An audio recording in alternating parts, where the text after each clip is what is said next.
মা ঘরে রান্না করছিল, এমন সময় ছেলে এসে মাকে একটা চিরকুট ধরিয়ে দিল, বললো মা তোমাকে একটা বিল দিলাম, বিলটা পরিশোধ করো। মা বললো যাও তো, আমি কাজ করছি। বলছে না মা, তোমাকে একটা বিল দিলাম, বিলটা পরিশোধ করো। মা কাগজটা খোলার পর দেখলো ছেলে লিখেছে যে মা তুমি রান্না করার সময় বিভিন্ন সময় আমাকে বিভিন্ন জিনিস আনতে বলো, এটার জন্য 100 টাকা বিল। তুমি আমাকে গাছে পানি দিতে বলো, এটার জন্য 100 টাকা বিল।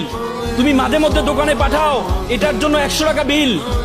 মা এটা দেখে দাঁড়ানো অবস্থা থেকে বসে যায়।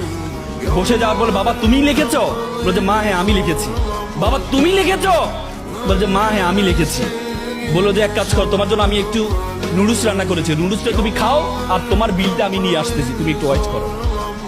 মা একটা কলম নিয়ে সে কাগজের বিপরীত পাঠে লিখলো, বাবা 9 মাস তোমাকে পেটে ধারণ করেছিলাম, জীবনে এত কষ্ট, টানা 9টা মাস তোমাকে আমি বহন করেছি। রাতে ইচ্ছে করতো একটু ডান পাশ হই, কিন্তু ডান পাশ হতাম না। আমার বাবুটা যদি পেটে ব্যথা পায় সেজন্য আমি ডান পাশ হতাম না। ইচ্ছা করতো একটু বাম পাশ হই, কিন্তু যে বাবুকে আমি দেখি নাই তার প্রতি আমার এত মহব্বত, আমি বাম পাশ হতাম না যে আমার সন্তানটা যদি ব্যথা পায়। সেটার জন্য তোমার বিল 0 টাকা। তুমি জন্মগ্রহণ করেছিলে, জন্মগ্রহণ করার পর 2টা বছর যে পরিমাণ ঘুম ভেঙেছে আমার, যে পরিমাণ প্রায় 6 মাস টানা, 6 মাস পরিমাণ ঘুম আমি ঘুমাই নাই আমার সন্তানের জন্য, সেটার জন্য বিল 0 টাকা। তুমি পিঠা পছন্দ করতা, ওই দিন পিঠা রান্না করেছিলাম তোমার জন্য, পরিবারের সকলেই পিঠা খেয়েছে। সর্বশেষ একটি পোড়া পিঠা ছিল, সারাদিন কিছু খাইনি, চিন্তা করেছিলাম পিঠাটা খাবো। তুমি বাইরে থেকে দৌড়িয়ে এসে বললাম মা এটা কি অন্য পিঠা, এই পিঠাটা আমি খাবো।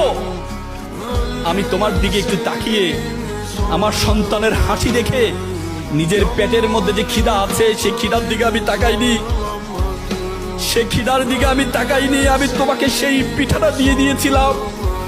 তুমি খাচ্ছ, আমার অন্তরের যে বাসনা, অন্তরের যে ভালোবাসা আমি প্রকাশ করতে পারিনি, সেই বিলের জন্য তোমার জন্য 0 টাকা। সন্তানকে যখন দেয়া হলো, সন্তান এটা দেখে মাকে জড়িয়ে ধরে কান্না করে বলল মা তোমার কাছ থেকে কোনো বিল আমি চাই না। চুমু খেয়ে ছেলে কান্না করে দিয়েছিল। আজকে আমরা প্রতিদান চাই, কিন্তু মা বাবার প্রতিদান তুমি কখনো দিতে পারবা না।